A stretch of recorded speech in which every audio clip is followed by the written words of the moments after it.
então conversar com o Luís Varela. Luís nasceu em 1950 em Lisboa por acidente. Exato.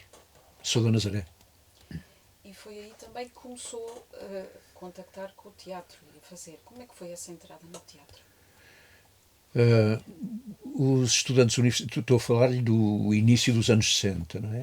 Os estudantes universitários nazarenos, numa certa altura, que estavam ou em Coimbra ou em Lisboa, numa certa altura pensaram que talvez fosse bom organizar umas récitas de Natal e Páscoa com um objetivo filantrópico de fazer receitas para a construção de habitação para pobres. E começaram, portanto, logo no ano 1960, a organizar récitas. O grande animador do projeto era uma figura pública incontornável, que é o Álvaro José Laborinho Lúcio, ilustre nazareno, e num curtíssimo espaço de tempo montavam-se peças de um autor regionalista, que era o Sr. Fernando Ibarra, ou peças, por exemplo, do Luís Francisco Rebelo, para dar a ideia do espectro daquilo. Eram récitas com um perfil muito característico, que era uma primeira parte séria e uma segunda parte de variedades. O Alvarzé, em boa verdade, estrelava mais na segunda parte que na primeira, era dotadíssimo para essas pantomimices. E pronto, e eu, como era o novinho, era o irmão das duas atrizes, de duas das atrizes do grupo, eu era o mais novinho, e quando aparecia o papel do miudito, lá aparecia eu a fazer um papelucho. Isso foi completamente insignificante na minha vida, exceto ter-me feito a reputação de ter dito uma frasezinha que toda a Nazaré achou muita graça, que era: interrompia um velório de uma velha, por aí dentro, gritando: à mãe está ali a mulher dos queijos. E pronto. Isso passou num instantinho, e depois, como toda a gente, quando fui para a Leiria para o sexto e sétimo ano, o equivalente ao décimo primeiro, décimo segundo, lá estava na récita de fim de curso, organizada ou dirigida por notáveis professores de português e de filosofia do Liceu Nacional de Leiria. Pronto, também entrava, era natural. Acho que fiz o velho no Urso do Chekhov. E depois pronto, depois o grande salto foi quando fui para Lisboa para a faculdade, e aí sim outra história. A experiência no grupo cênico. Exatamente, eu levava instruções estritas desses meus amigos mais velhos das universidades de Coimbra e Lisboa, de mal chegasse a Lisboa, bater à porta do cénico, e foi rigorosamente o que fiz. Bati à porta do cénico e, enquanto estive por lá, entre 67 e 69, 70, acho que passei mais tempo no cénico do que propriamente nas salas de aulas. Quem era o encenador, não? Foram vários, foram anos. Passámos do negro ao brilhante.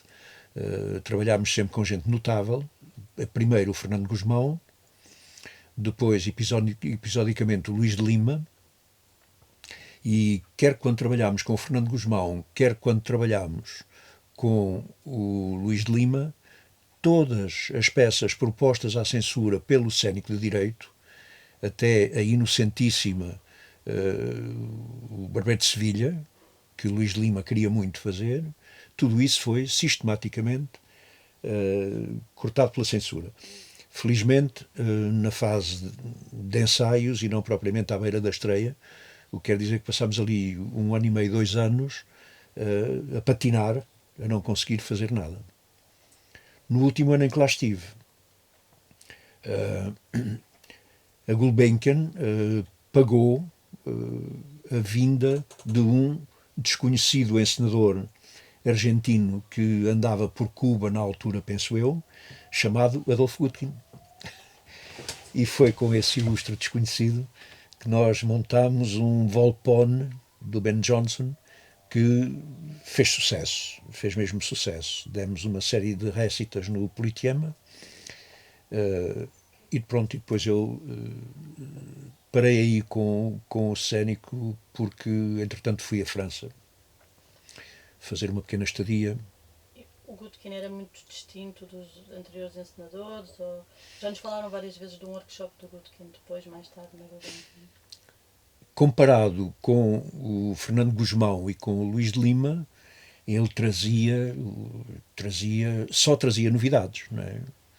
Uma grande fisicalidade, sobretudo uma grande fisicalidade. Ele, que já era um rapaz abundante na altura, dava umas cambalhotas magníficas, pôs toda a gente naquele cénico direito a dar cambalhotas, e sobretudo um sentido plástico muito, muito grande, e foi de facto inovador. Nós não tivemos a ocasião de ir muito longe com o Luís de Lima, o Fernando Gusmão sim, mas com mais clássico, mais conservador, digamos, na forma de atacar o texto teatral. Com o Luís de Lima não tivemos a ocasião de ir muito, muito longe, porque caiu em cima dele uma ameaça real dele ser preso, e ele teve de, à força e com grande rapidez, teve de fazer malas e voltar para o Brasil, que era de onde ele vinha na altura, para trabalhar connosco. O Gutkin era tudo mais leve, tudo mais arejado. De resto, ele fazia parte de uma geração de jovens encenadores vindos da América Latina, argentinos a maior parte, penso eu, que andavam no teatro universitário português a proceder a uma pequenina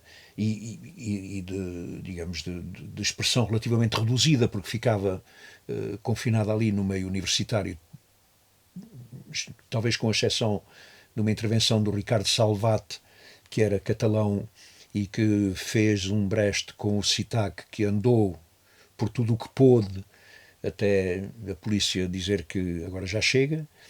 Mas o Gutkin vinha nesse grupo de sul-americanos que tinha o Júlio Castro Novo, que tinha o Vítor Garcia. Portanto, eram figuras que depois tiveram, o Vítor Garcia designadamente, tiveram uma importância grande no teatro europeu, porque ele depois foi para Paris, salvo erro. Mais uma coisa sobre este período, que é se as pessoas do cénico direito viam os outros grupos, não sei se viam o Citac, havia momentos de encontro. Então não havia. Havia um grande espírito de, digamos, de solidariedade entre as universidades. Havia festivais, ou iam juntos a festivais, ou porque estamos não sou capaz de dizer. Isso eu não sou capaz de dizer. Sei que o cénico tinha ido com um Opéra no Vivon a Nancy, e que tinha sido um enorme sucesso. Sei que o Citac também tinha ido, não sei se a Nancy, se a outro festival de teatro universitário em França.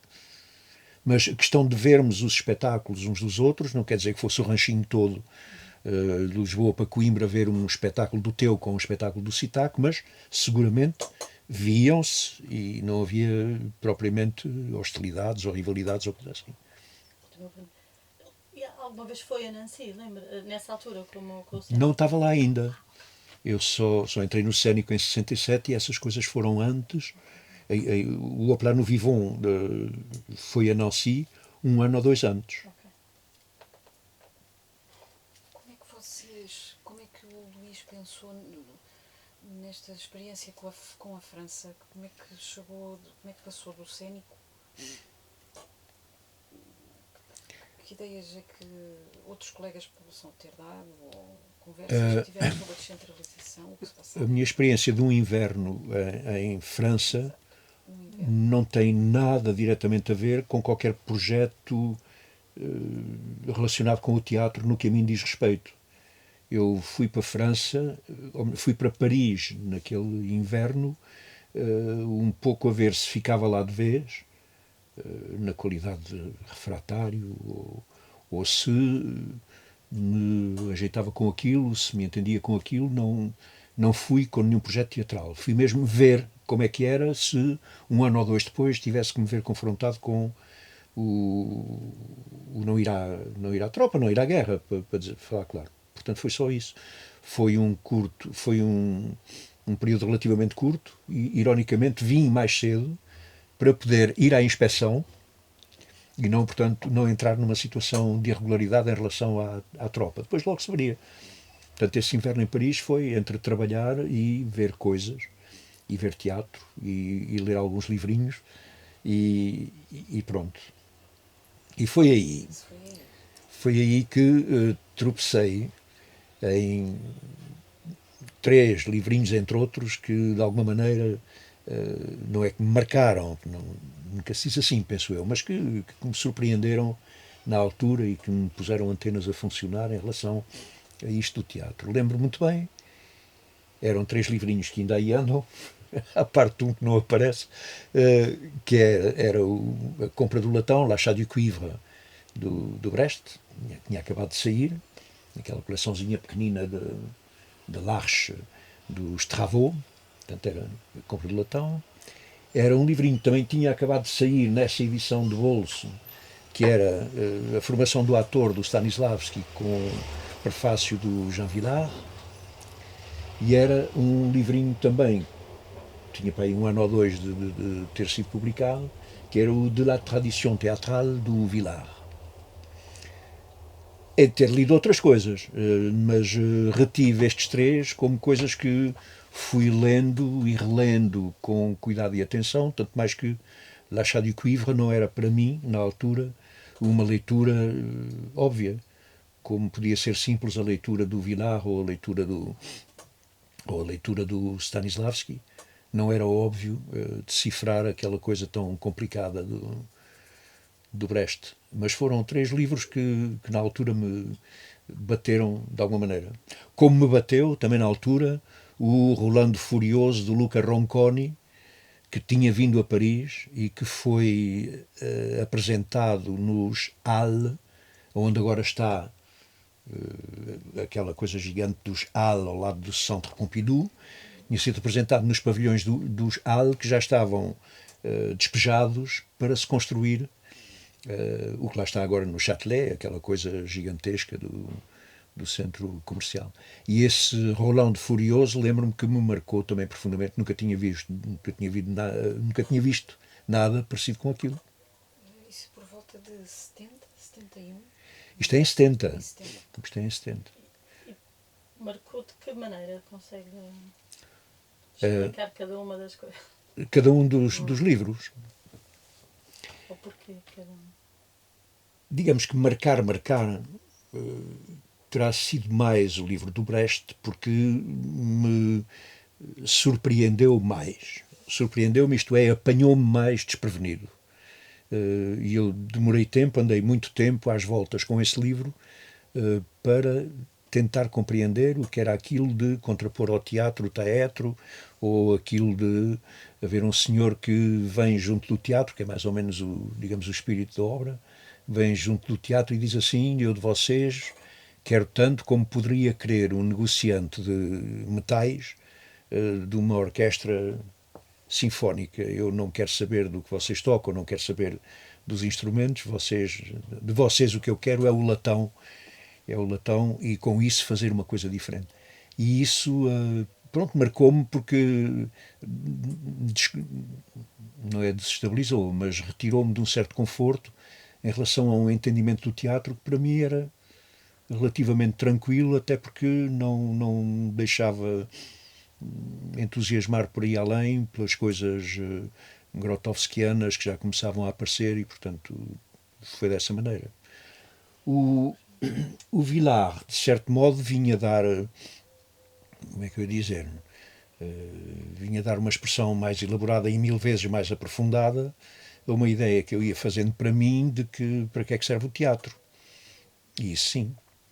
O Stanislavski, nem eu sabia que viria a ser-me depois precioso quando, algum tempo mais tarde, me encontrasse com a responsabilidade de fazer funcionar a Escola de Formação de Atores do Centro Cultural de Évora. E aí entramos em Estrasburgo também, não é? Porque na experiência, na escola, em Estrasburgo. Sim. Antes da experiência de Estrasburgo, até, digamos, em homenagem à memória de algumas pessoas, eu gostava de referir um pequenino intervalo na minha vida, que foi depois de vir de Paris. Eu era do Cénico de Direito, digamos assim, e depois de vir de Paris estava o Artur Ramos, o João Abel Manta, o Artur Portela Filho, o Luís Francisco Rebelo e mais umas estrelas de uma pleia de gente notável.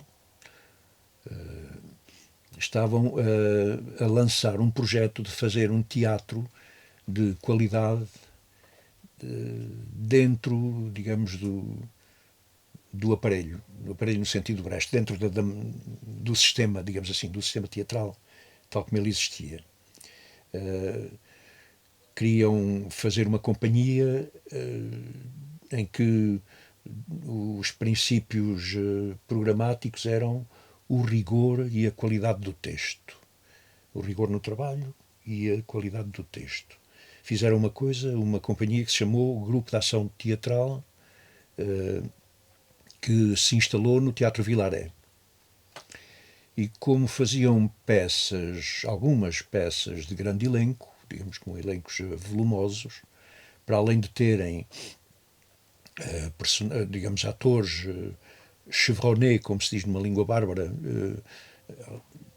precisavam também de um conjunto de atores de segundo grau ou de segundo nível, jovens, e portanto foram fazer uma espécie de prospeção junto das pessoas que tinham trabalhado no cênico, com o Gusmão, com o Lima e com o Gutkin, e desafiaram-nos para entrarmos para esse projeto.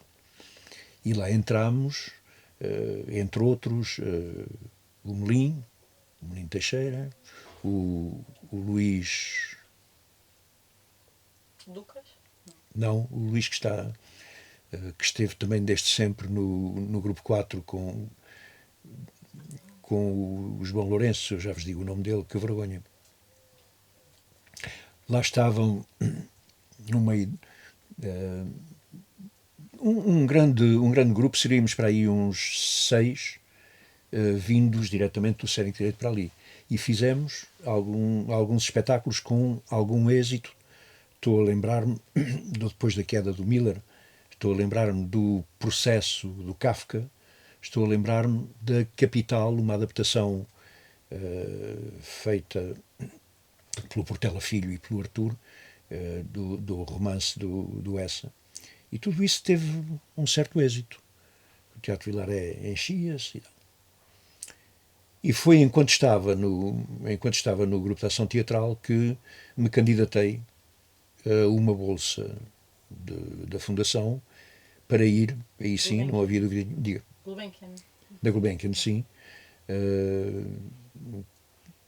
Candidatei-me a uma bolsa para ir para Estrasburgo. E aí não havia grande dúvida, era para Estrasburgo, não era para mais sítio nenhum.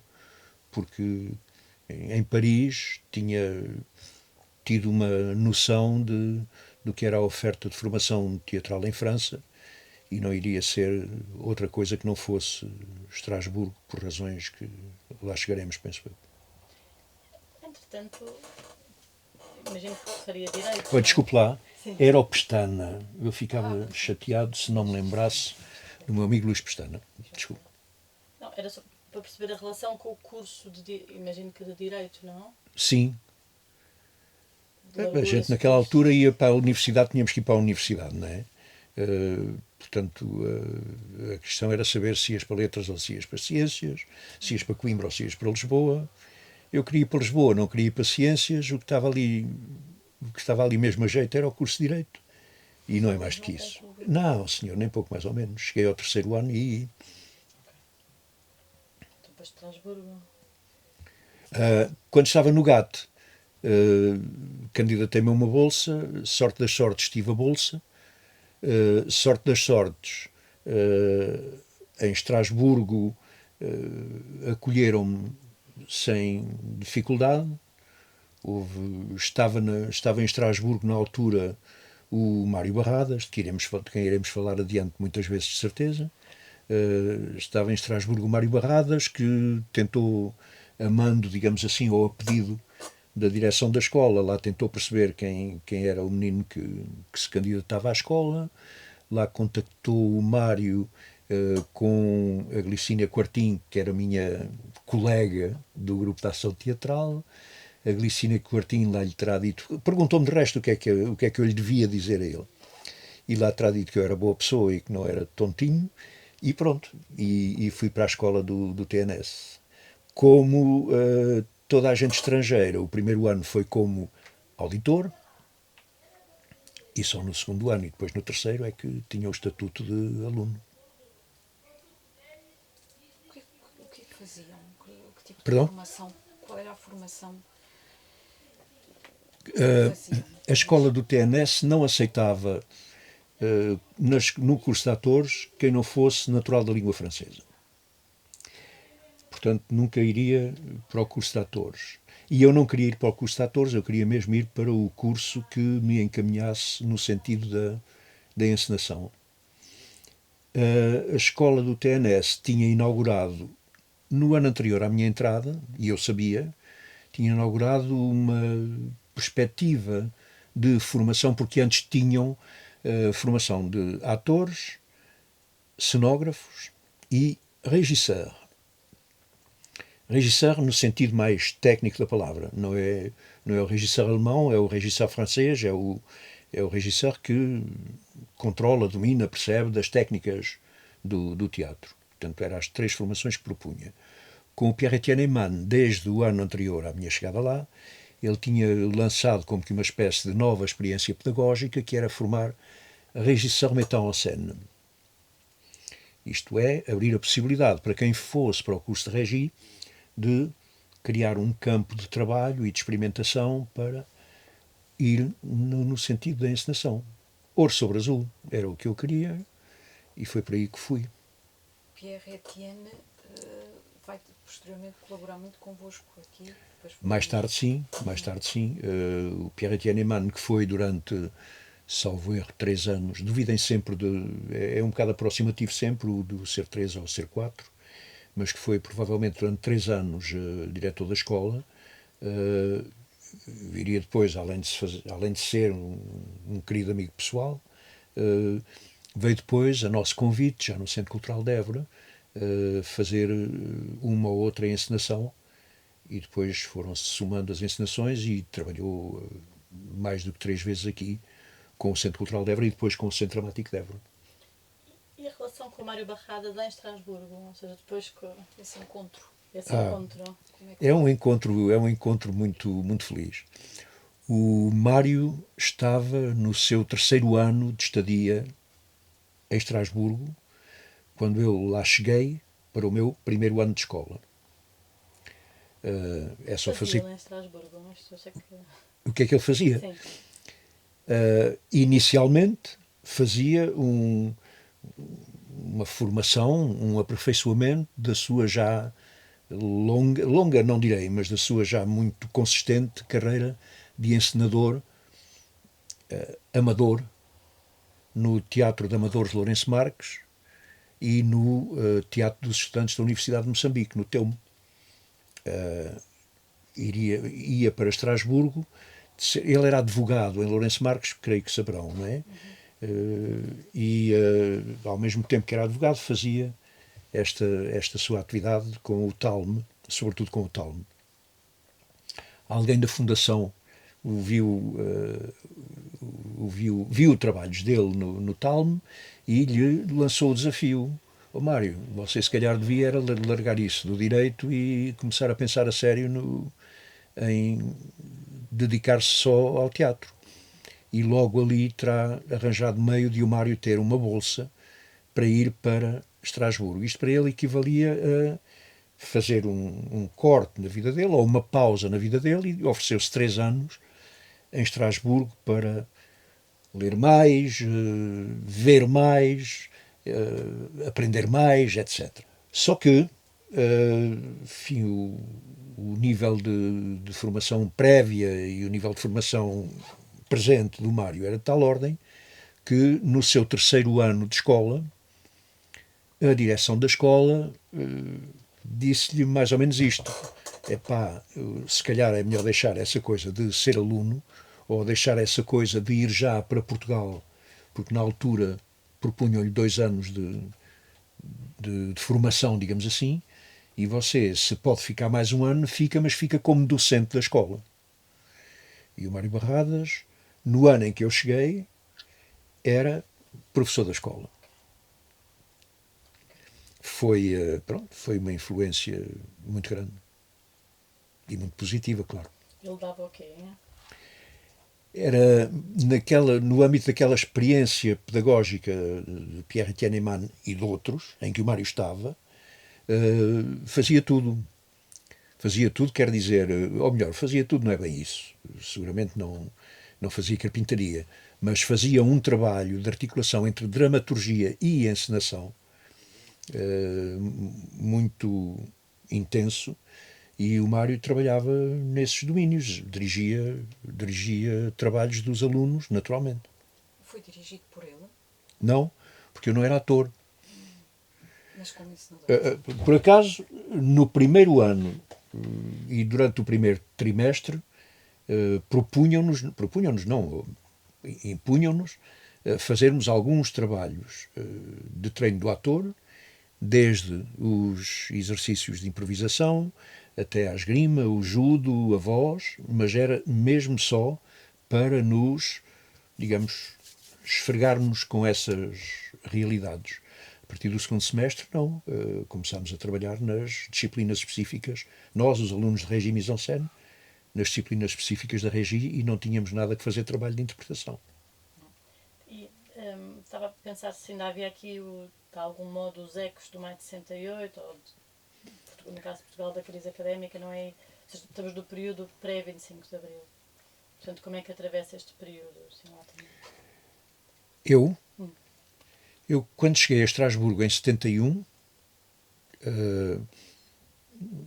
estava tudo completamente pacificado, digamos assim. Os grupos de alunos com quem convivi, o meu grupo, que era o grupo 14, e o grupo 13, que estava também na escola,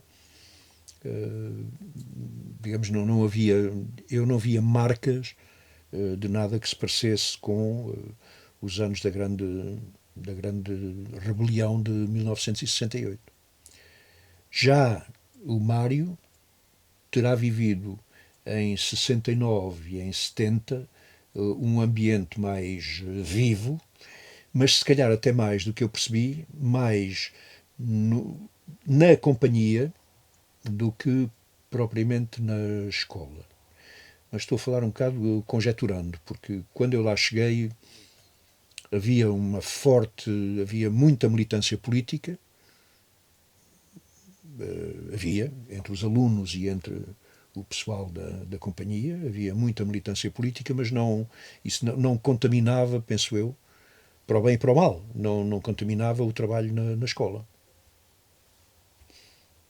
Mas em Estrasburgo tem também aquela ideia de um teatro social. Pensa, se calhar o teatro que vou fazer seguirá esta direção, não é? É também uma das mais-valias da experiência em Estrasburgo.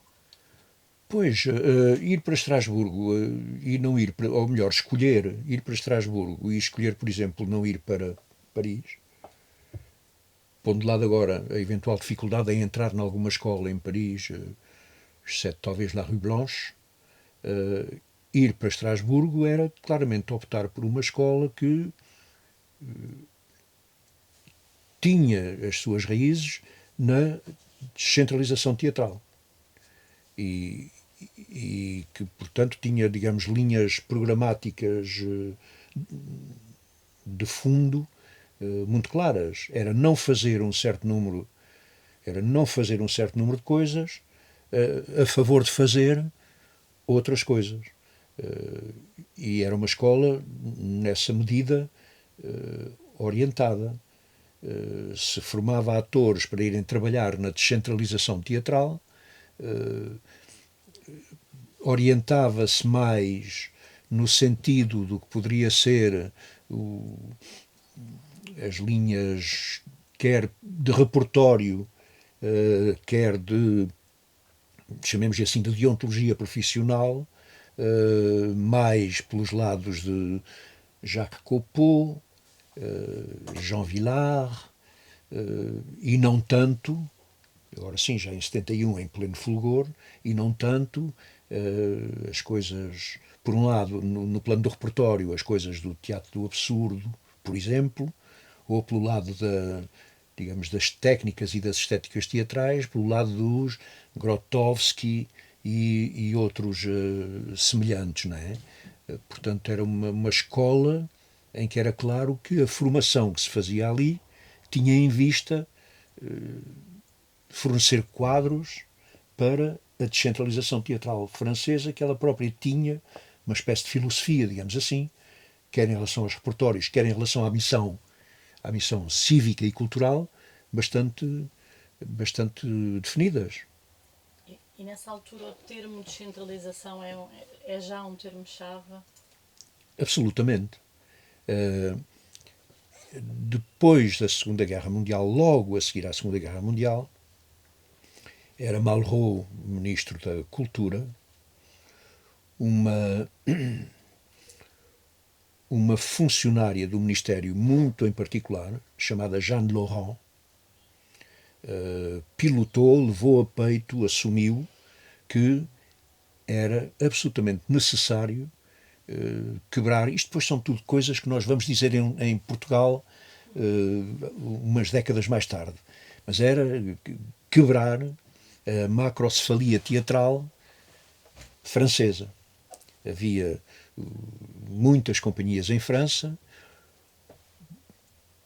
haveria algumas fora de... Perdão, em Paris, haveria algumas fora de Paris, até ainda sobreviventes dos tempos gloriosos do Front Populaire, imediatamente anterior à guerra de 39-45, mas sobretudo havia aquele princípio de que o teatro faz em Paris e depois há umas empresas que fazem turnês, que fazem digressões pelo país. Havia as famosas tournées Carcenti, fazem digressões pelo país com os espetáculos que criam na capital. A ideia era, a gente passa por uma cidade, abrimos a mala, mostramos o que temos para mostrar, fechamos a mala, vamos embora, até para o ano. E, portanto, a descentralização teatral vinha dizer mais ou menos o contrário disso. O que é necessário é criar projetos assumidos pelo Estado, ou, digamos, assumidos também pelo Estado, porque depois isto iria envolver as regiões ou iria envolver as câmaras municipais, etc., mas uma rede de centros dramáticos nacionais criados pelo Estado que, implantados em locais que constituíssem um certo equilíbrio geográfico em França, tivessem condições para criarem com a mesma qualidade ou mais qualidade do que se criava em França e com os mesmos meios ou mais meios do que aqueles que estavam ao dispor em Paris, e estarem lá e regionalmente fazerem um trabalho de irradiação, de sensibilização, de criação, etc. etc. A Jeanne Laurent teve nisso um papel absolutamente fulcral, não desmordeu disto até ao fim, e a descentralização teatral foi paulatinamente avançando, e o Centre Dramatique de l'Est, que era o nome do pai do Teatro Nacional de Estrasburgo, o Centre Dramatique de l'Est foi criado primeiro em Colmar e depois, poucos anos depois, deslocou-se para Estrasburgo, e depois de Comédie de l'Est passou a chamar-se Teatro Nacional de Estrasburgo, porque o próprio Estado assumiu que aquele caso particular não seria assim com todos. Além de ser um teatro da descentralização, teria também o estatuto de um teatro nacional. E de repente Paris tinha uma rede bem apertada de um grande número de companhias na província e a fazerem teatro de grandíssima qualidade. Há uma história exaustiva disso, feita pelo Robert Abirached, que vinha cá a Portugal com frequência, que há uns 20 anos ou coisa assim, que é uma história da descentralização que conta com muito detalhe essa aventura lindíssima do criar a descentralização teatral, que está de pedra e cal, contra tudo e todos, está lá. Vocês também foram inspirados por essas ideias, não é? Sim, isso não tinha nada de misterioso.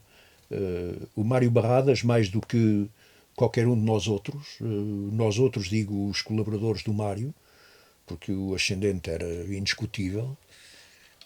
Se não fosse por mais razão nenhuma, é porque o Mário tinha 44 anos quando aqui chegámos e nós éramos uns jovens de... Aqui é Évora, sim. E nós éramos uns jovens, eu se calhar era dos mais velhos, tinha 24, e ele trazia um cabedal de saber e de coisas que não tem nada que saber. Era o Mário que estava na frente digamos, da definição das linhas do que ia ser o Centro Cultural de Évora. Ele não tinha dúvidas nenhumas. E de resto, quando nos despedimos, já agora, quando nos despedimos terá sido em junho, julho de 72, o Mário veio para Portugal, eu ficava a acabar a escola, uma coisa que ficou dita, por mais que fosse de circunstância, era um sinal, uma coisa que ficou dita é pá, quando tu acabares, tens-me telefonar porque alguma coisa temos de fazer fora de Lisboa.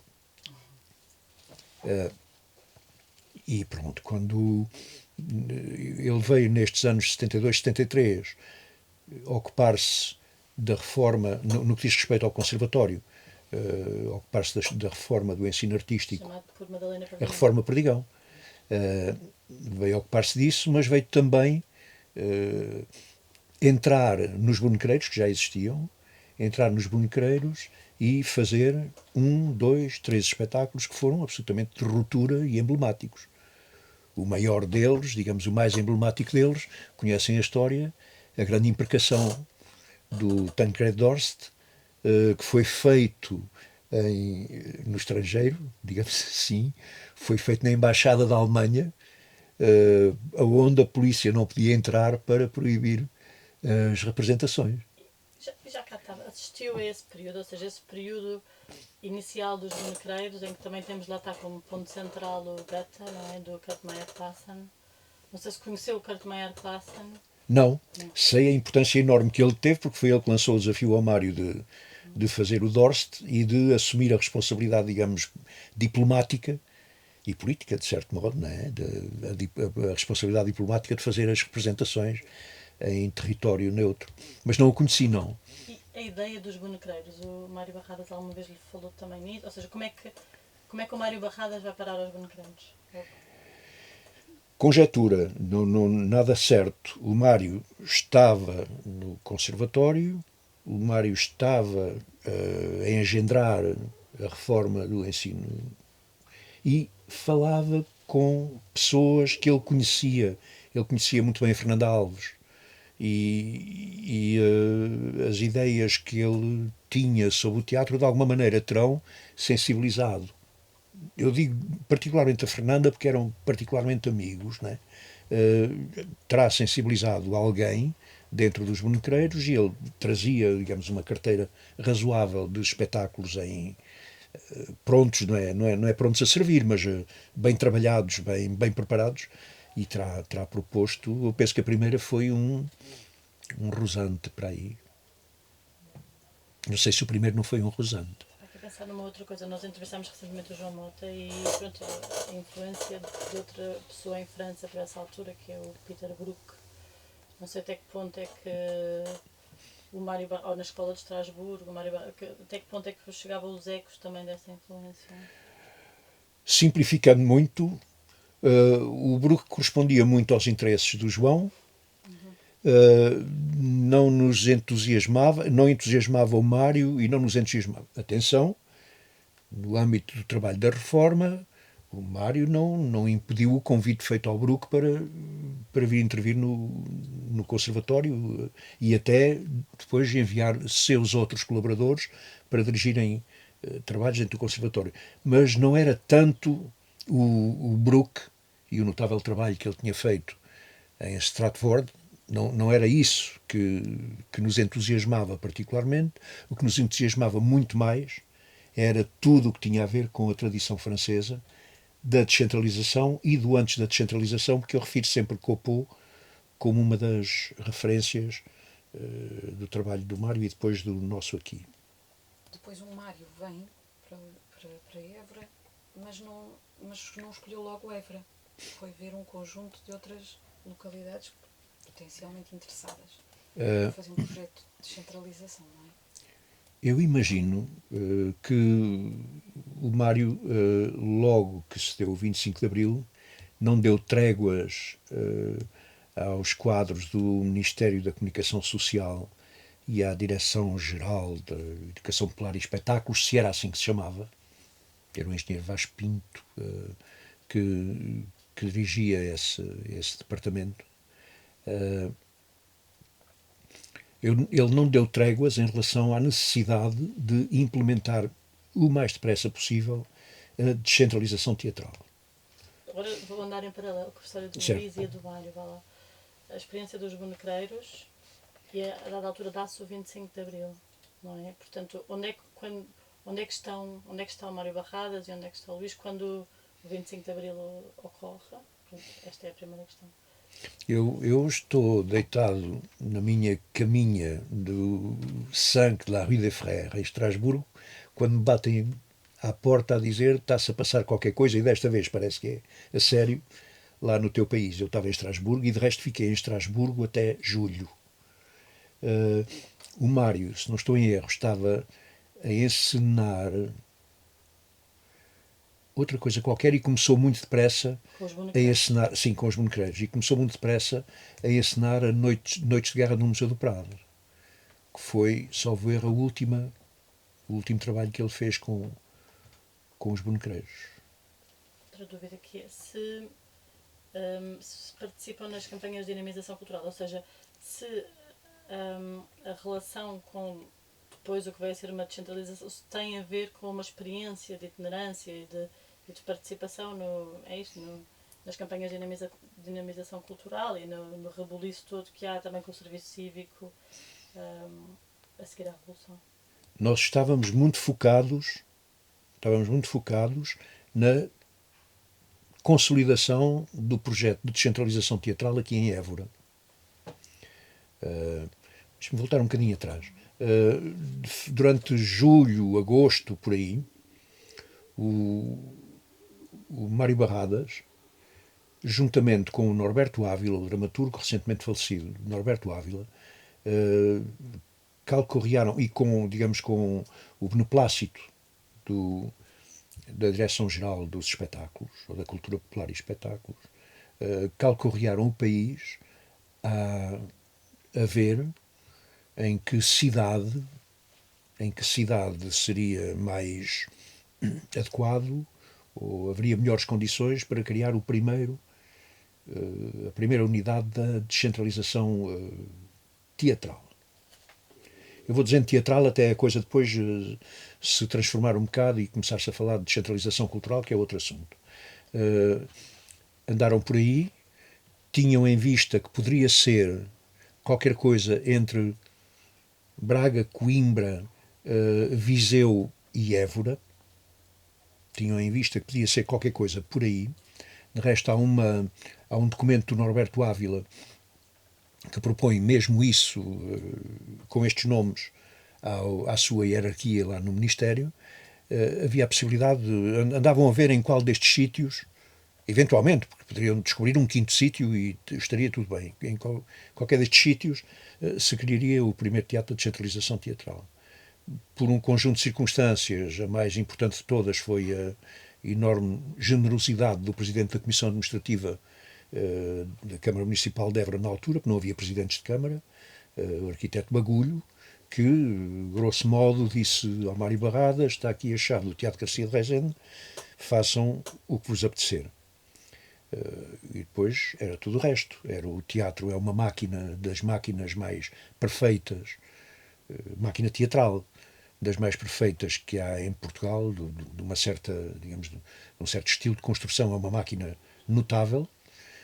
Estava em ruínas, mas pronto, mas era um teatro fabuloso. A Comissão Administrativa é, como lhe digo, tomam lá a chave e façam o que entenderem.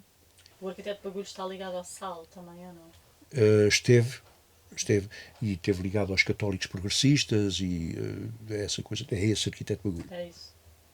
E que foi de uma enorme generosidade. Portanto, calhou ser aqui em Évora e calhou muito bem, e pronto, e ainda por cima o Centro Cultural foi criado, digamos, no âmbito e no quadro das políticas do Ministério da Comunicação Social, que era assim que se chamava o Ministério que tutelava a cultura na altura. E foi criado como pré-figuração ou como primeira experiência, ou experiência piloto, de um projeto de descentralização cultural. Isso no período Vasconcelos? Ou... Seguramente Vasconcelos, pois. É entre Vasconcelos e Pinheiro de Azevedo. Foi mesmo, porque quando nós viemos para aqui, já só havia Pinheiro de Azevedo. Não, não, não, não. Não, não, Vasco Gonçalves. O verão quente de 75 nós estamos cá. Claro, nós estamos E cá. como é que se cruzam com os movimentos, ou se cruzam com a reforma agrária que está, com o resto das coisas que estão a acontecer aqui no Sul? Bem, isto era uma ebulição, não é?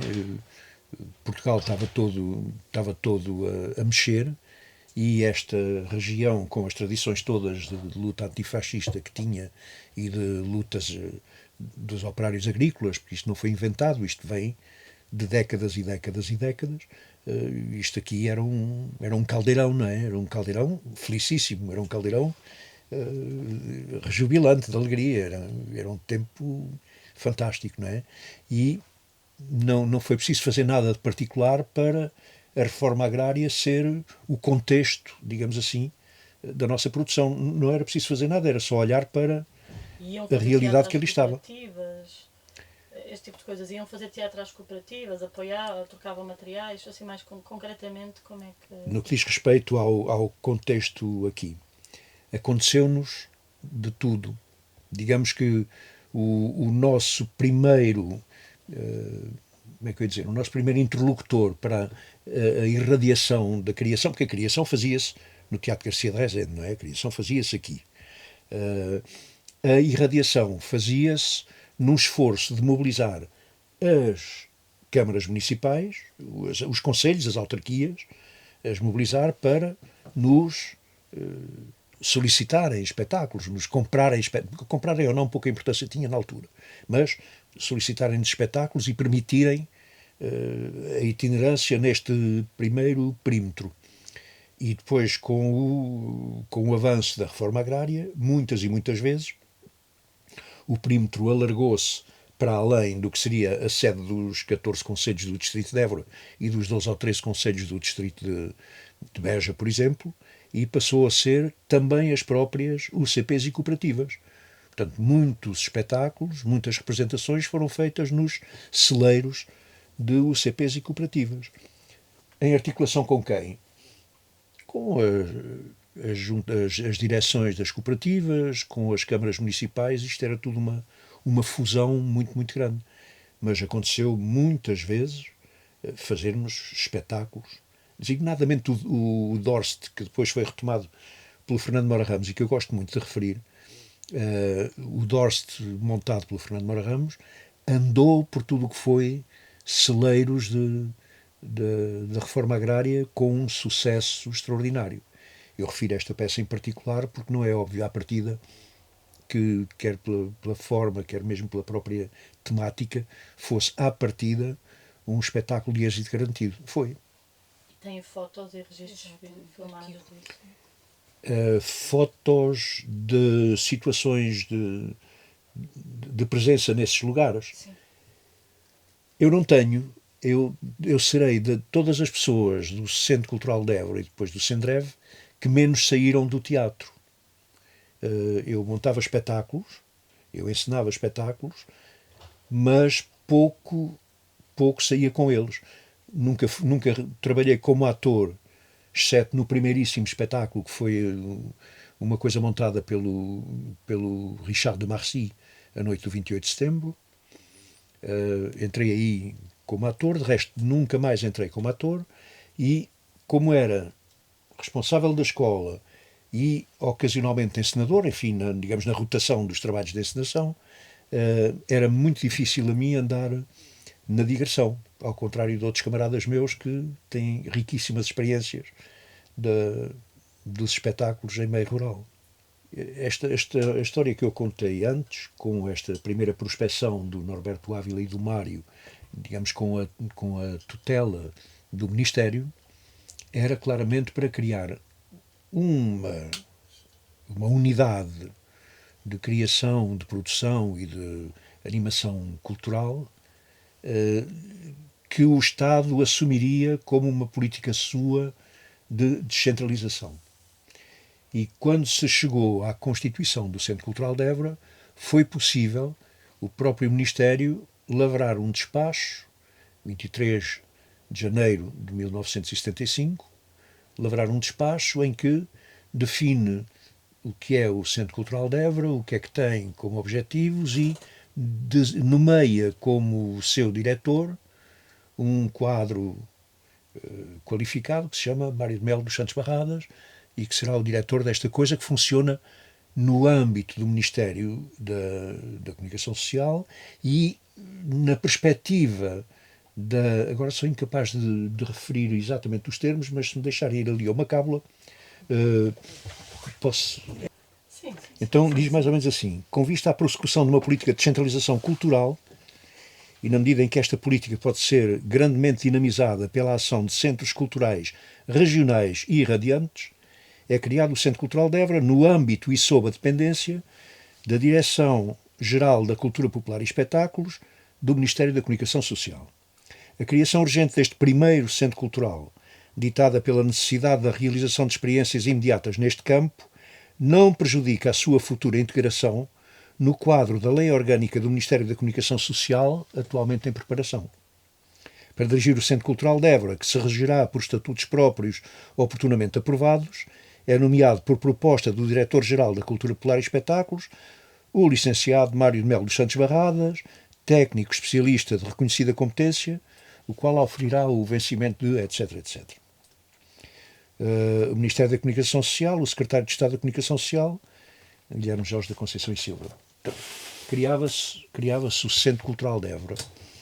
Eu penso que isto era a concessão que tínhamos de fazer para criar uma estrutura que fosse, digamos, a estrutura piloto da descentralização teatral.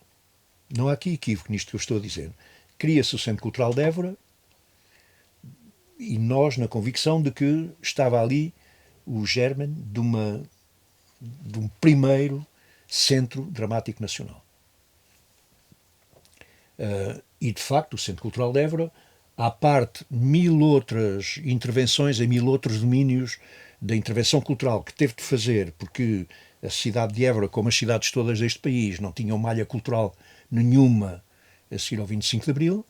Era o Centro Cultural de Évora que tinha que, no seu salão nobre, organizar exposições, organizar debates, no seu palco organizar recitais de música contemporânea, clássica, que nos eram enviados muito regularmente pela Fundação Carlos Gulbenkian, organizar espetáculos de dança clássica que nos eram enviados regularmente pela Fundação, até ciclos de cinema, digamos, numa perspectiva cineclubista, cinema de arte e ensaio, até ciclos de cinema tivemos de organizar durante um certo período, mas o essencial da atividade do Centro Cultural de Évora era a criação, a animação e a formação teatral. A formação e a escola. Em dois, digamos, com duas vertentes. Era a formação de amadores, porque havia uma notável rede de teatro de amadores antes do 25 de Abril, não tão importante como a rede das bandas filarmónicas, em termos de malha, digamos assim, mas uma importante rede de teatros de amadores, um pouco pelo país todo, que careciam enormemente de um refrescamento, digamos assim, do seu repertório e até das suas ferramentas técnicas e teóricas, com o delicado que isto tem. Porque antes as redes de teatro de amadores, com experiências notáveis, eram asseguradas por duas estruturas do regime. Ou era a FNAT, em linguagem do antigo regime, o que é hoje o Inatel, ou era a Junta Central das Casas do Povo. Eram, digamos, as duas organizações que asseguravam que houvesse algum acompanhamento dos teatros amadores. Apareceram-nos aqui frequentemente também nos teatros amadores, até como forma de vida para alguns encenadores, por exemplo, os grupos dos sindicatos, ou o grupo do Banco Fonseca e Burné, o grupo da Caixa Geral de Depósitos, o grupo da Lisnave, portanto, não sei se... Nunca tivemos com nenhum desses. De que fala tivemos nunca, penso eu, alguma forma de contacto. Mas com os pequenos grupos de amadores de província, uns mais jovens, outros menos jovens, diga-se de passagem que naturalmente os menos jovens um pouco mais resistentes, digamos, a grandes transformações no modo de trabalhar, mas sobretudo também com muitos jovens, aí sim os contactos foram múltiplos. O Centro Cultural de Évora gastou resmas e resmas e resmas e resmas de papel a imprimir repertório em folhas A4, a imprimir repertório, a imprimir pequeninos textos no domínio, por exemplo, da dicção e da impostação, ou textos no domínio da eletricidade, como é que se constroem projetores com latas de Nestogénio. Estamos aqui, estamos em 1975-76.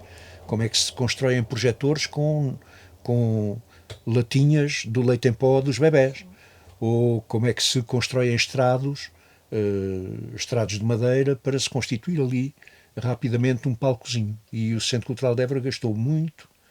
Por acaso, no Centro de Teatro participámos de uns encontros sobre Santarém, o teatro amador em Santarém, que eram exatamente muito forte. Não sei se o Sandré trabalhou alguma vez com eles. Trabalhámos muito com Santarém.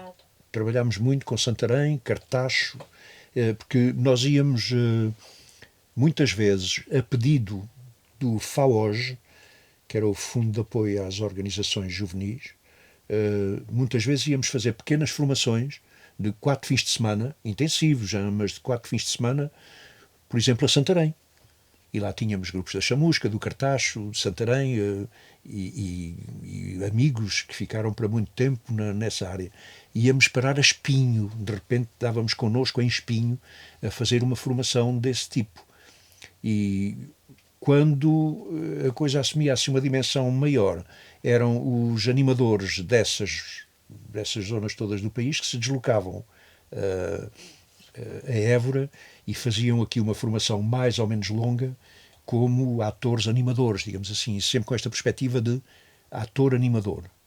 Aprende muito das técnicas do ator e aprende sobretudo a ser capaz de dinamizar um grupo de teatro. Nós, na entrevista ao Jorge Castro Guedes, também apareceu-nos de facto a zona toda do Porto, Viana, e o modo como os técnicos da FAOJ estavam muito próximos dos artistas, ou eram eles próximos dos artistas, que é uma diferença gigante pensando no modo como os organismos se relacionam uns com os artistas. É absolutamente verdade. O diretor do FAOJ na altura era, aqui em Évora, o António Batista, era, não é dizer que é um frequentador assíduo do centro, não queria dizer nada, era um parceiro, era um cúmplice, andava aí, interessava-se, o que é que vamos fazer, o que é que não vamos fazer. Era verdade. Havia essa dimensão importante na formação, essa formação dos amadores. O repertório teve um papel enorme, porque de repente os grupos de amadores, no país inteiro, insisto, caía-lhes em cima pequenas peças do Ocasey, caía-lhes em cima pequenas peças do Gil Vicente, caía-lhes em cima os entremeses do Cervantes, caía-lhes em cima pequeninas peças do Brecht, etc. E, portanto, isso era uma revolução absoluta no conceito de repertório. Chegámos ao ponto, e não sei se isso foi uma experiência felicíssima, mas para nós parecia bem, chegámos ao ponto de fazer uma primeira tradução da encenação no Teatro de Amadores do Manfred Weckwerth, que era na altura o diretor artístico do Berliner Ensemble, que não distribuímos assim maciçamente, mas distribuímos a muitos animadores de grupos para eles verem o que é que faziam com aquilo. Que era o quê? Era uma perspectiva nova de encarar o trabalho teatral a partir, naturalmente, das práticas brechtianas, que eram as que marcavam o Berliner Ensemble na altura.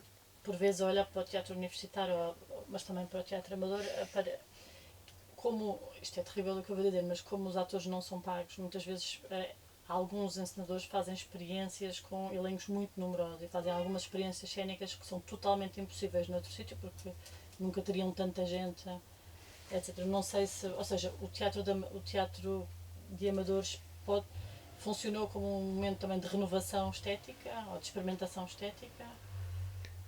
Para nós, Sim. não. Não.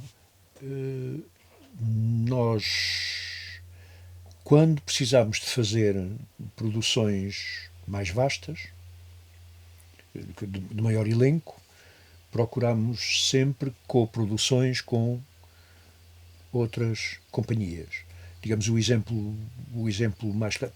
Eu estou a dizer sempre, isto pode induzir em erro, não fizemos assim tantas. Não chega aos dedos de uma mão o número de coproduções que fizemos. Mas a mais emblemática de todas é um grandíssimo Medida por Medida do Shakespeare, que foi feito em coprodução com o TAS, porque visivelmente não teríamos nunca um elenco suficiente para a cobrir. Mas cá está, foi entre companhias da descentralização e não propriamente recorrendo aos amadores. O que aconteceu aqui e ali, na nossa atividade teatral, e isso tem também interesse, penso eu, o que aconteceu aqui e ali foi disponibilizarmos as nossas competências de escrita, de encenação, para organizar um ou dois grandes espetáculos comunitários, como diríamos agora, comunitários, envolvendo muita gente da população, e normalmente eram espetáculos para sinalizar datas históricas da cidade de Évora. Estou a pensar nas alterações de Évora. E aí sim, fazíamos um trabalho muito concreto, muito preciso, com amadores. Também nos aconteceu uma vez, duas, três vezes, chamarmos um amador em particular de Leiria, animador de um grupo teatral de Leiria muito famoso, que era o Quiné, Joaquim Manuel Quiné, que nós íamos buscar a Leiria, trazíamos para Évora, ficava aqui 2 meses ou 3 meses a trabalhar connosco, porque quer o Mário, quer eu, gostávamos muito particularmente do modo como ele representava. Comigo fez o Barbeiro de Sevilha. Quando fiz o Barbeiro de Sevilha com a Susana Teixeira, o Paulo Claro, era também com o Quiné, que era um amador de Leiria, nunca se tratou de vir a ser profissional, mas isto era uma situação completamente excepcional. Há pouco o Luís falava-nos que a formação do Sendrev se fazia em 2 vertentes. Sim, era esta a formação dos amadores, mas era, sobretudo para nós, a escola. Pronto, e a escola é uma das atividades mais, eu diria, consistentes. Sou suspeito porque tive sempre a responsabilidade da escola, mas era das atividades mais consistentes da companhia, para além evidentemente, do trabalho de criação teatral. A escola foi criada logo em 1975, curiosamente abriu no dia a seguir ao 25 de novembro, portanto abriu numa manhã de nevoeiro terrível, que ninguém sabia muito bem o que é que se iria passar em Portugal no dia 26 de novembro de 1975, mas a escola abriu mesmo no dia 26 de novembro, apesar de tudo, e a escola respondia a duas necessidades, digamos assim, uma necessidade real, objetiva, e depois uma mais teórica. Nós entendíamos que era absolutamente necessário formar com urgência quadros para a descentralização teatral. Parece que estamos em França em 1947, mas não, estávamos em Portugal em 1975. Era necessário criar quadros, atores animadores, para alimentarem a descentralização teatral. Daí que os 2 primeiros grupos a serem formados na escola tiveram uma formação com a duração mínima de 1 ano, intensíssimo, mas duração de 1 ano. Essa era uma das preocupações. Outra preocupação, não menos importante, era propor um modelo de formação diferente do modelo um pouco enquistado do tradicional Conservatório Nacional, que ainda por cima naquele período atravessava alguma turbulência e alguma necessidade sequer em produzir gente, efetivamente, para ir trabalhar. E nós suspeitávamos que quem o conservatório formasse não teria grande vontade de ir para Évora ou para Setúbal começar a sua carreira. Daí a necessidade de criar a escola. E pronto, e a escola funcionou sempre,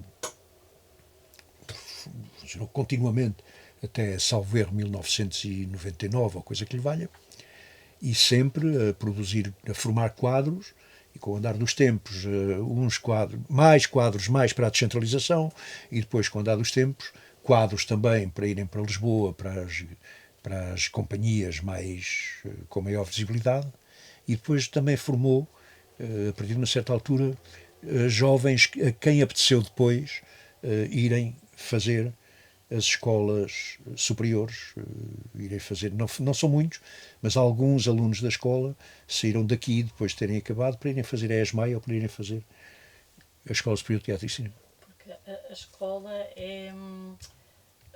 Estava a pensar, porque a lei de bases de educação é de 86, não é? Portanto é mais tarde. Estamos num período em que há assim, um interregno em relação à educação, não é? O conservatório está suspenso o regime de experimentação, está ali no limbo, como disse. Portanto, qual é o estatuto da escola? Forma que alunos? Isso depois, mais tarde, eu penso que é 90 ou qualquer coisa, quando veio o decreto-lei do ensino artístico, se a escola... Qual é o regime da escola entre 74 e 90 e depois daí em... Que diploma dá? Ou seja, uma pessoa sai com que formação? Até 1986 ou 7 ou 8, talvez 8, a escola dava uma honradíssima folha A4 com o papel timbrado do centro e da escola a dizer fulano tal concluiu com êxito o curso de formação de atores da Escola de Formação Teatral do Centro Cultural de Évora, assinado por baixo, Mário Barradas, Luís Varela. Levavam essa folha A4 que apresentavam com muito orgulho nas companhias. Não tinha nenhum estatuto legal. O único estatuto, digamos, paralegal que alguma vez teve foi quando, a partir de uma certa altura, ou durante um certo momento, o Ministério aceitou dar-nos um suplemento de subsídio, porque bem houve o tal despacho de criação do Centro Cultural de Évora. Na verdade, o Centro Cultural de Évora, muito depressa, teve que começar a concorrer aos subsídios anuais como qualquer mortal, tirando os dois teatros, o primeiro Teatro Nacional e depois os dois teatros nacionais. O Centro Cultural de Évora concorria aos subsídios como qualquer mortal. Como se fosse uma companhia? Como se fosse uma companhia subsidiada. Durante os primeiros anos, alguns, 2, 3, 4, 5, nós retirávamos do orçamento a verba com que pagávamos uma bolsa a todos os alunos que frequentavam a escola e que não fossem de Évora. A bolsa garantia, muito honradamente, que o aluno pagava um quartinho e comia todos os dias. Portanto, era uma bolsa, sou incapaz de lhe dizer agora o montante, mas era uma bolsa que garantia que eles tinham isto, comida e dormida. Era por isso, de resto, que a exigência em relação aos alunos era enorme, em termos de qualidade da prestação, assiduidade, rendimento, etc. Era enorme, porque estavam ali a ser pagos para se formarem. A partir de uma certa altura, o governo consentiu em atribuir um suplemento de subsídio, portanto, a companhia concorria ao subsídio e depois o governo acrescentava-lhe uma pequena parcela que equivalia ao pagamento das bolsas e ao pagamento dos colaboradores externos da escola. Isso é que lhe deu algum reconhecimento, digamos assim, porque o Estado estava a meter lá, estava a pagar. Depois, com os quadros europeus, e muito particularmente com o Fundo Social Europeu, por isso é que eu digo 87, 88, com esses quadros europeus, à medida que se foram aperfeiçoando, os formandos dentro de um quadro burocrático já muito mais cerrado, menos interessante, diga-se, dentro de um quadro burocrático mais cerrado, ao fim do segundo ano, com sucesso, tinham uma formação daquilo que se chamava o nível 3 europeu, e depois aqueles que concluíam o terceiro ano, equivalente à fase de especialização. Isto é tudo língua de pau do Fundo Social Europeu, não tem nada a ver com o que nós pensamos das coisas. Os que acabavam a fase de especialização tinham então o nível 4. E isso também valia o que valia, porque continuávamos a ser nós, honradamente a escrever, tal, concorreu e tal, nem sequer tínhamos direito a um carimbo do centro de emprego a dizer isto é verdade. Portanto, era isto que tinham. Não tinham nenhum reconhecimento formal para além destes que aqui estavam, não é?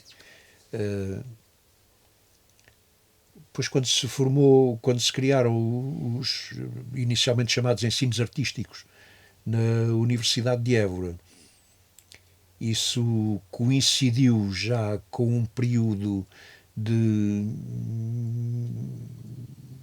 menor investimento no funcionamento da escola por parte do Centro Dramático de Évora, parece-me, de menor investimento no funcionamento da escola, e as coisas quase que se desenrolaram em paralelo. Ao mesmo tempo que a escola se foi extinguindo, os estudos teatrais, ou os ensinos artísticos, os estudos teatrais foram naturalmente surgindo.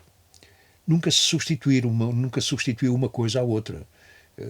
Os estudos teatrais nunca foram, pelo menos no momento inicial em que eu estive mais envolvido, quer como membro da direção do Sendrev, no período digamos, da preparação do curso da universidade, quer depois como docente no curso da universidade. Para mim e para muitos era claro que a vocação dos estudos teatrais na Universidade de Évora não seria de criar uma escola de formação de atores padrão, tipo escola do Sendrev ou tipo Escola Superior de Teatro e Cinema ou ESMAI. Depois as coisas seguiram outros caminhos e está tudo bem. Quem eram os outros grupos de descentralização? Passou por fases. No início, deixe-me responder-lhe de outra maneira. Em 1976 constituiu-se a ATADT, Associação Técnica e Artística da Descentralização Teatral. Eram, o que o nome indica, etc. Os fundadores, na altura, eram as duas companhias que pré-existiam fora de Lisboa, que era o TEP e a Ceiva, mais o Centro Cultural de Évora, que tinha sido criado em janeiro de 75, mais o Teatro de Animação de Setúbal, que tinha sido criado poucos meses, talvez um ano depois, do Centro Cultural de Évora. Portanto, isto foi as primeiras companhias que se reconheceram como companhias da descentralização teatral. Depois foi-se alargando, e uma maneira de saber como é que se alargava era nos 3 encontros que a ATADT fez entre 1979 e 1982, iam participando cada vez mais companhias, o que dava, digamos, era o sinal do que eram as companhias. Eu digo-lhe, no primeiro encontro entravam estas que eu referi primeiro, mais a Centelha de Viseu e o TIAR de Viana do Castelo, Teatro de Estúdio de Arte Realista de Viana do Castelo, Jorge Castro Guedes. No segundo encontro, em Viana do Castelo, em 1980, lá estava a Centelha, o Centro Cultural de Évora, o grupo de Campolide, que já estava em Almada, portanto entrava, digamos, na classificação de companhia da descentralização, não é? O grupo de Campolide, a Ceiva Trupe, o TAS, o TIAR de Viana e o TEP. Haviam de surgir depois o Teatro Laboratório de Faro, o Teatro de Ensaio Transmontano e a secção de produção teatral de uma associação cultural que havia em Porto Alegre, que era o Semeador, que depois veio a dar a Companhia do Semeador. No terceiro, e o último encontro da ATADT, que foi feito em 1982 em Almada, Havia os mesmos TEP, Seiva, Centro Cultural de Évora, TAS, TIAR, Grupo de Campolide, Teatro de Ensaio Transmontano, Teatro Laboratório de Faro, Grupo Cena do Porto e depois algumas experiências, umas que vieram a vingar e outras não, Columbina de Leiria, que participaram no encontro como espectadores, como observadores, Columbina de Leiria, o Tela de Leiria, a Companhia de Teatro de Viseu, diferente da Centelha, a Unidade de Infância e Juventude da Bonifratos de Coimbra e mais nada. Portanto, digamos que era isto que estava quando chegamos a 1982, de companhias mais ou menos consistentemente instaladas na província. Umas abortaram, outras não, mas pronto, era isto. Muitas companhias foram, muitas não, algumas companhias foram fundadas, criadas por gente que saiu daqui da escola do Centro Cultural de Évora. O Rui Madeira, que criou o teatro, o Cena, não fez propriamente a escola, não fez a escola, mas fez um longuíssimo curso de formação de animadores do FAOJ e foi por aí que ele nunca, foi a partir daí que ele nunca mais parou e depois foi criar o Cena, que lá está em Braga. O teatro de Porto Alegre foi originariamente todo ele feito por gente saída da escola e depois, sobretudo, há muita gente da escola que foi integrar companhias da descentralização. Eu não sei por onde é que começou o Fonseca, mas acho que começou por qualquer coisa no Porto. Estou a falar do António Fonseca. Depois de ter passado aqui um ano a trabalhar com a companhia, eu ainda fiz com ele o que diz sim, o que diz não do Brest. Ele estava cá como ator da companhia e depois acho que foi para o Porto e se não esteve com a Cena, esteve com a Seiva, uma coisa qualquer assim. E muitos apareceram depois como atores em projetos da descentralização. Também muitos, evidentemente, se ingraram mais pelo lado de Lisboa e é normal. Havia algum apoio para quando uma companhia era dita ser companhia da descentralização? Havia algum estatuto, algum apoio? De onde é que desvinham os fundos? Não, eu penso que toda a gente concorria aos mesmos subsídios do Fundo de Teatro, tenho a impressão, do Ministério, perdão. O Fundo de Teatro era do tempo da outra senhora. Todos concorriam aos subsídios do Estado. O que havia, ou o que terá havido, porque houve muita experimentação nisto, muita, quer ao nível dos repertórios, quer ao nível do número de representações, ter ou não ter autores portugueses, ter ou não ter trabalho para a infância, tudo isso eram fatores de majoração na atribuição de subsídios. E não sei se algum houve que privilegiasse o facto de estar fora de Lisboa. Eu tento para dizer que não. Então quer dizer que aquele ímpeto todo da descentralização acaba por se esmorecer. O ímpeto do ponto de vista legal. Pô, esse é um assunto que me fascina, porque quando se criam o Centro Cultural de Évora, o TAS, quando o Castro Guedes vai para Viana do Castelo, quando o Rui Madeira pega nele, sai do Porto e vai para Braga. Falo destes, são os que eu conheço bem, não sei, não sou capaz de dizer o que é que levou o pessoal do Conservatório a ir para Viseu criar a Centelha, não sei bem o que é que os movia, mas era seguramente uma coisa generosa, de participação muito nas campanhas cá está, de dinamização cultural, etc.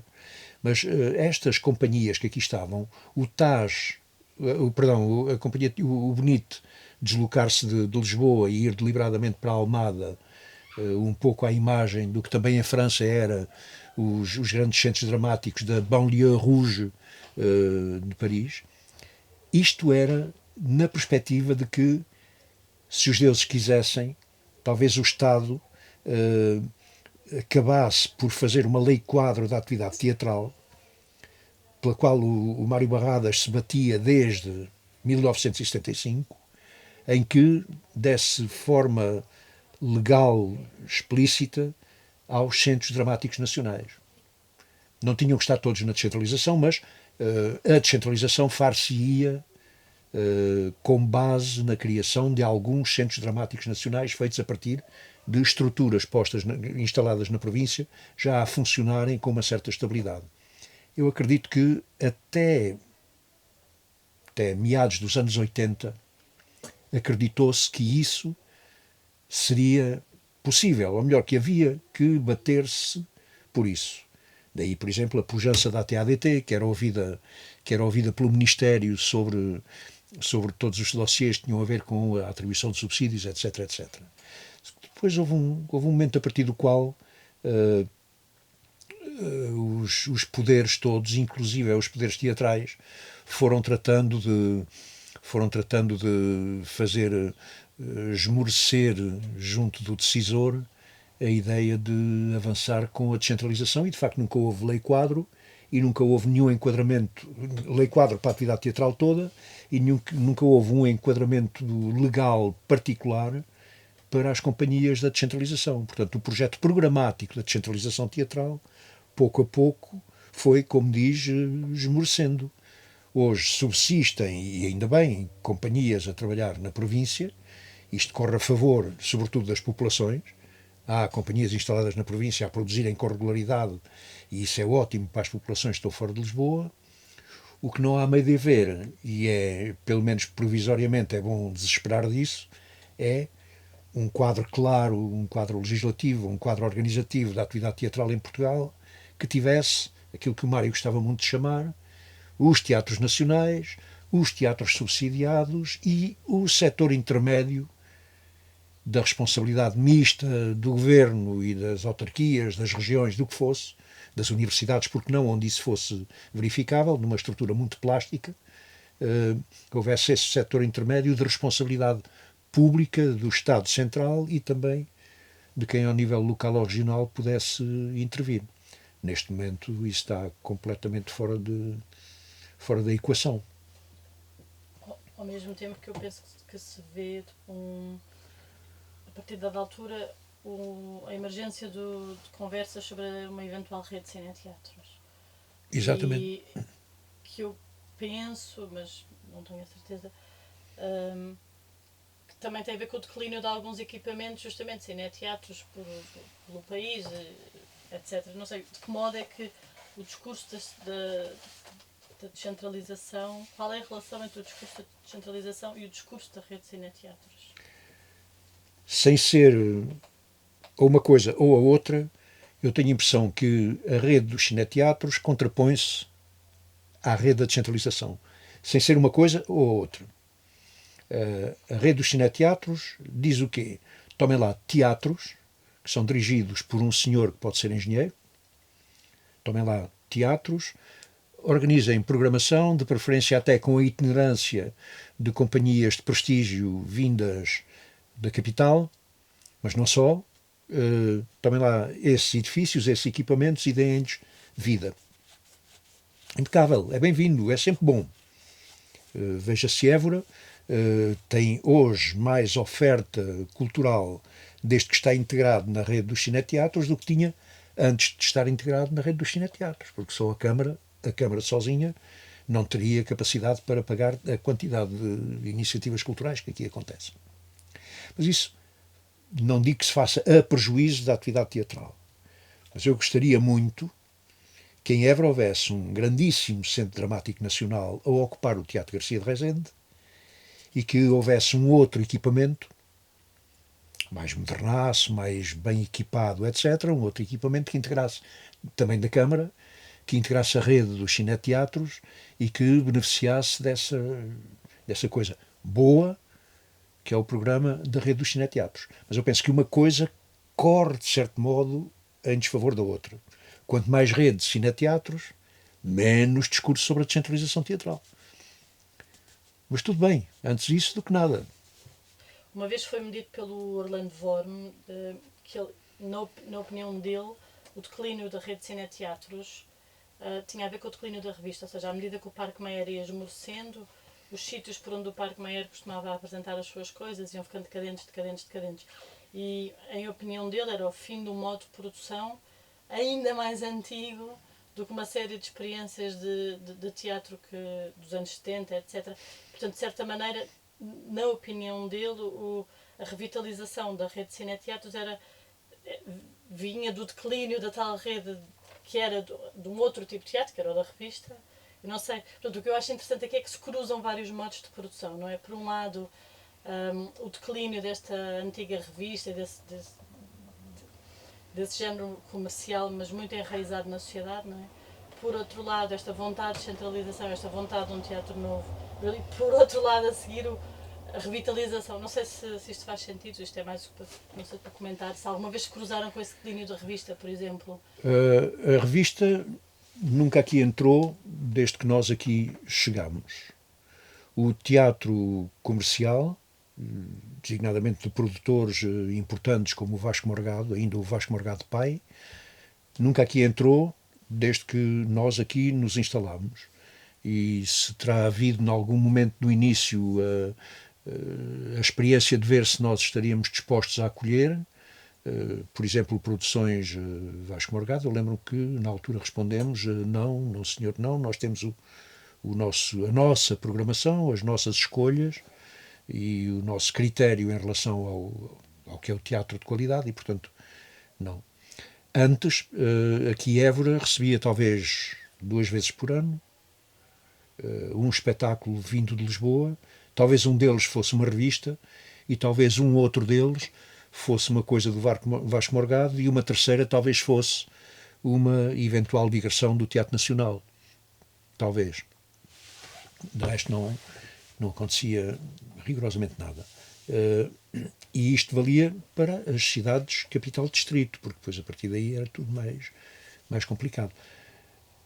O que aconteceu, eu não penso que tenha havido propriamente declínio e depois ressurgimento. O que aconteceu foi que o poder, o governo, a partir de uma certa altura, interessou-se pela criação de estruturas mais qualificadas tecnicamente, porque isto deu avanços grandes ao nível do equipamento técnico dos equipamentos, desde logo até no respeito das regras de segurança, abaixo das quais eles simplesmente não podiam abrir as portas ao público.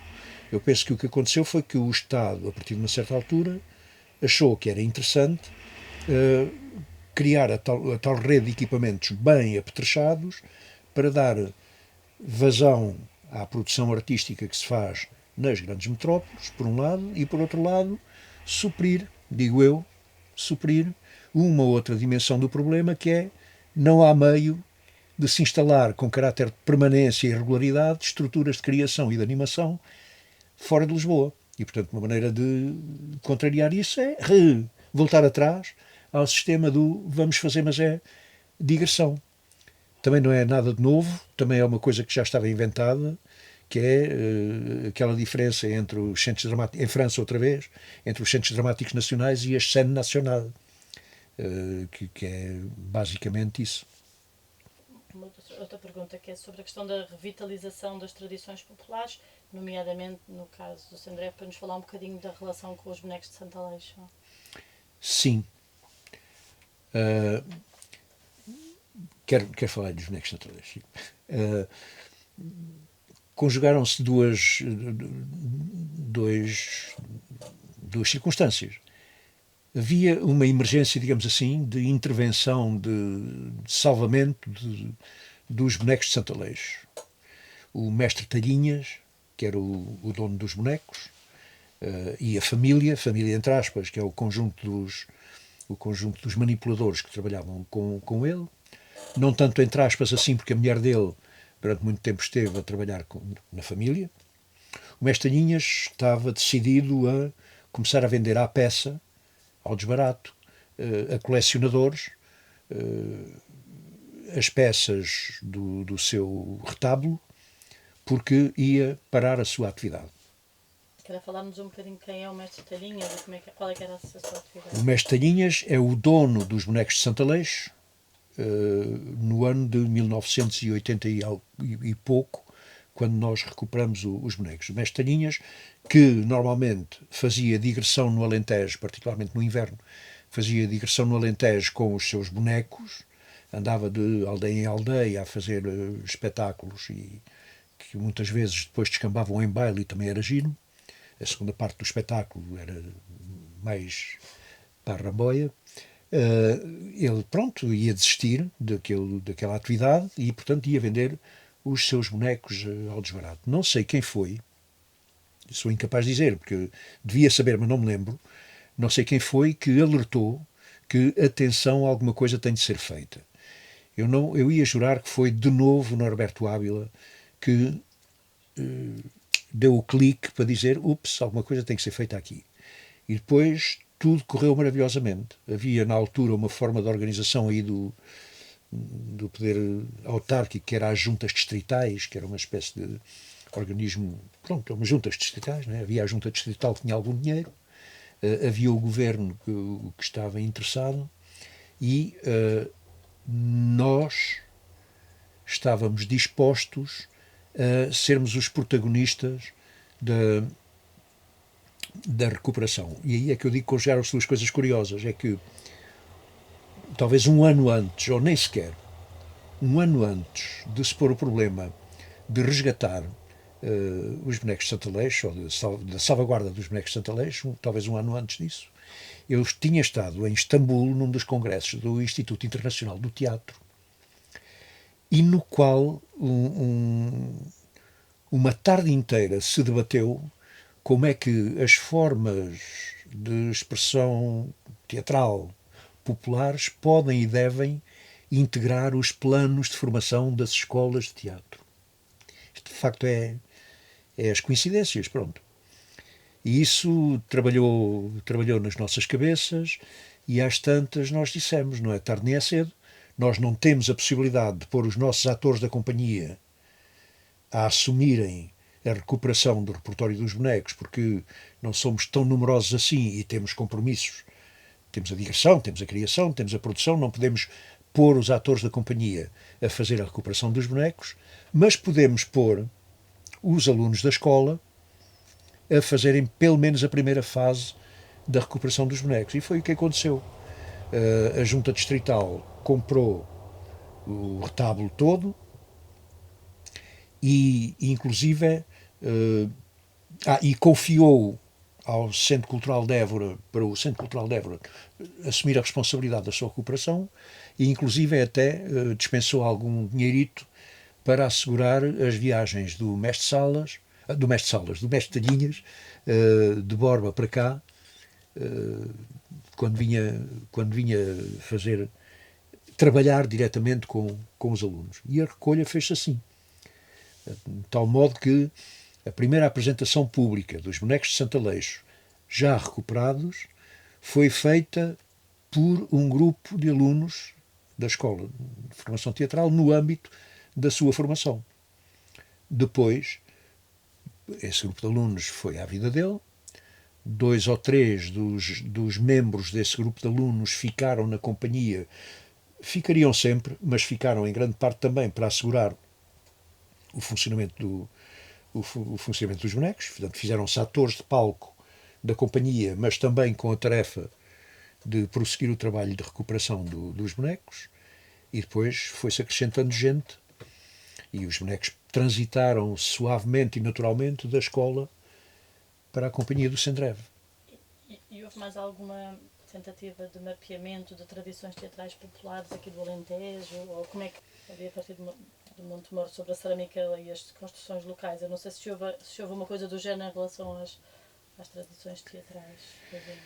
Havia uma outra companhia parecida à companhia à família do mestre Talhinhas, que eram os bonecos de Orada, que os bonecos ainda existem, quem os manipula é que nem tanto.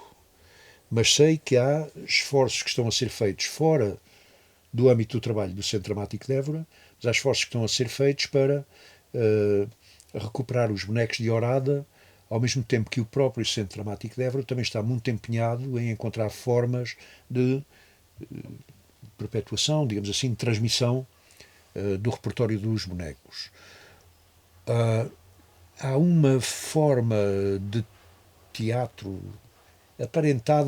aparentada à cegada da Nazaré ou à cegada de Torres Vedras, que é as brincas de carnaval, que estão alguém na universidade está a tentar que não se esboroem completamente, mas é só o que sei dizer-lhe. De resto, formas teatrais populares aqui no Alentejo, não sei se encontraríamos, espero não estar a dizer uma barbaridade. Quando é que o Luís deixa o Sendreve, digamos assim? Penso que é em 1998. E volta. Pois, essa foi a saída definitiva, não é? Sim. E Eu saí duas vezes, sou um bocado irrequieto. Saí para aí uma vez em 86, 86 ou 7, 88, e depois voltei já só com o Sendreve. Eu não tive nada a ver pessoalmente com a constituição do Sendreve. Eu voltei ao Sendreve quando se tratou de assegurar que alguém fizesse funcionar a escola. E, portanto, voltei na qualidade de encenador e também na qualidade de responsável da escola. E depois saí definitivamente em 97 ou 98, sim.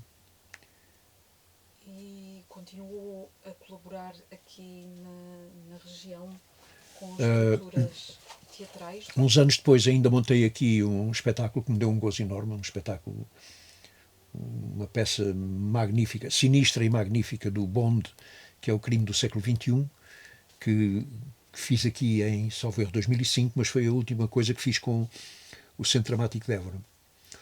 O que fiz, isso sim, foi nunca perder o contacto com as companhias da descentralização, companhias fora de Lisboa, e encenar muito mais esporadicamente do que encenava quando estava no Centro Cultural de Évora e no Sendreve, mas continuei a encenar. Eu costumo dizer que sou um encenador bissexto, portanto só enceno assim, não é bem de 4 em 4 anos, mas é em intervalos muito largos. E sempre com companhias fora de Lisboa, isso sim, companhias profissionais fora de Lisboa. Seja as Caldas da Rainha, com quem gosto de trabalhar muito, seja a companhia Teatro Porto Alegre, seja o Baal 17 agora em Serpa, e há de me escapar alguma coisa. Com o qual está a preparar um trabalho para apresentar no próximo ano. Sim, estou agora a preparar um trabalho para fazer em janeiro, precisamente em Serpa. Como é que eu estou a dúvida que em relação à revista Adágio, fazer uma revista de teatro, quando é que aparece esta vontade de fazer a revista e porque é que se faz a revista e exato. E se tinham alguma vez feito algum tipo de jornal pequeno nos anos do início do Sendreve, portanto, esta vontade de publicar e de haver de falar sobre teatro e deixar por escrito.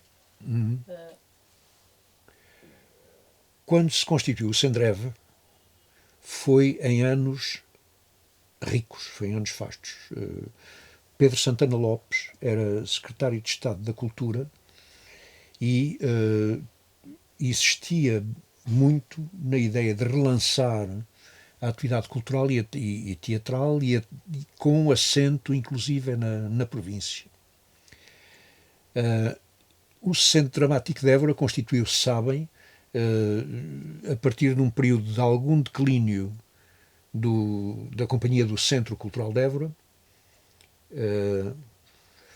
Mário Barradas tinha saído, eu tinha saído, o Centro Cultural de Évora passou um ano um bocado difícil, ano em que convidaram o Jorge Castro Guedes para fazer, com um apoio pontual, porque não tiveram pela primeira vez, não tiveram um apoio regular, com um apoio pontual o Jorge pôde vir aqui fazer um grande Tristão e Isolda, mas ao mesmo tempo que isso acontecia, o Centro Cultural de Évora e o Teatro da Rainha, que se tinha instalado nas Caldas e que não era outra coisa senão uma nova companhia criada basicamente a partir de gente que tinha estado no núcleo duro do Centro Cultural de Évora antes. Estou a falar do Fernando Mora Ramos, do Zé Carlos Faria, do Zé Manuel Peixoto, do Zé Peixoto, etc. Tinham criado o Teatro da Rainha. Então aquilo de que se tratou foi de reunir as pessoas, congregar esforços e criar um grande projeto teatral que, voluntarismo aí em grande, até decidiu chamar-se Centro Dramático de Évora, já que o governo não criava centros dramáticos nacionais. Os meus camaradas acharam muito bem, e acho muito bem, chamaram Centro Dramático de Évora ao projeto que criaram no âmbito de uma sociedade entre duas companhias, o Centro Cultural de Évora, que era uma cooperativa, e o Teatro Rainha, que era uma sociedade por cotas. Criaram uma nova sociedade chamada Centro Dramático de Évora. Pouco importa, são coisas formais. Importante é que o projeto tinha bastante mais dinheiro do que o que era normal, digamos assim, ou do que era aquilo a que estávamos habituados. E o projeto inicial do Centro Dramático de Évora, com uma forte componente de voluntarismo, era tremendamente ambicioso. Criava departamentos de documentação, criava departamentos de som, criava de trabalho sobre a sonologia, criava, aprofundava a escola e criava uma revista de reflexão sobre o teatro. E pronto,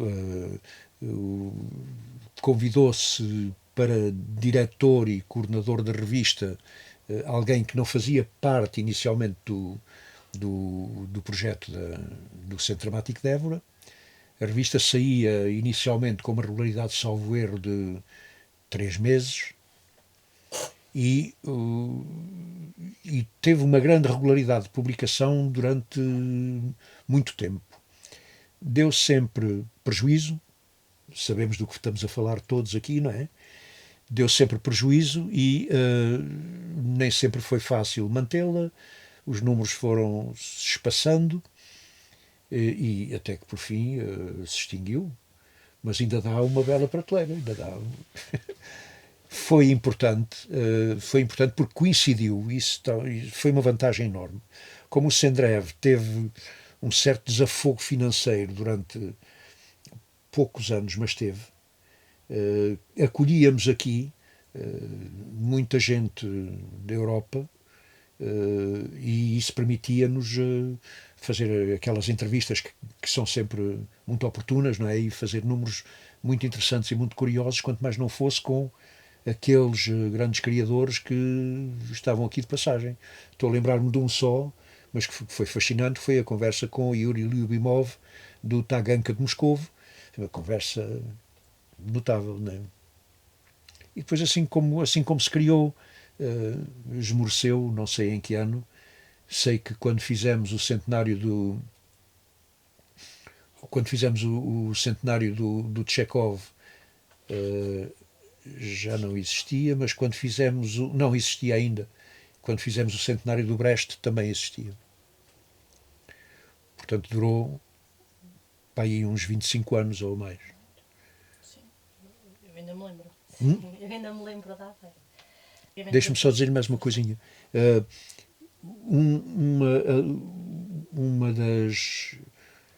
Um dos campos obrigatórios dos números da Adágio era sempre uma coisa que se chamava, salvo erro, referências ou coisa parecida, em que publicávamos sempre textos que eram rigorosamente isso. Textos que, sobre a teoria do teatro ou sobre a deontologia da profissão, marcavam o que é a posição do Sendrev em relação a estas coisas fulcrais da atividade teatral. Sim, eu acho que já passámos praticamente por todos os pontos. Se calhar, nomeadamente esta internacionalização, não é? De uma grande relação, ou seja, a partir de Évora contactar com a Rússia, com a Espanha, com a França, portanto, não estar fechados em Évora, com o resto do país, não é? E se calhar uma última pergunta, já um pouco extemporânea, que é que perspectivas é que tem em relação à capital da cultura que vai acontecer em Évora agora em 27? E como é que se relaciona com esta história toda que temos vindo aqui a percorrer? Eu penso que, para já, rejubilei com o facto de Évora ter ganho aqui ao nível nacional, rejubilei, fiquei felicíssimo com a ideia. Penso que localmente é um belo impulso para uma cidade que, mantendo uma programação cultural de grande qualidade, não lhe faz mal nenhum, nesta altura, levar assim um abanão e ser projetada com mais vigor para, digamos, para os palcos mais internacionais e isso tudo. Confio muito na chargée de mission, como é que se diz, para já, que fez esta coisa notável de fazer ganhar a candidatura e que depois está aí a trabalhar afanosamente para que isto funcione muito bem, e estou convencido que vai funcionar muito bem. Haverá sempre alguém a dizer que não é bem isto, até pelo que tem de muito peculiar aquele programa, haverá sempre alguém a dizer que não é bem isto, mas eu acho que é formidável.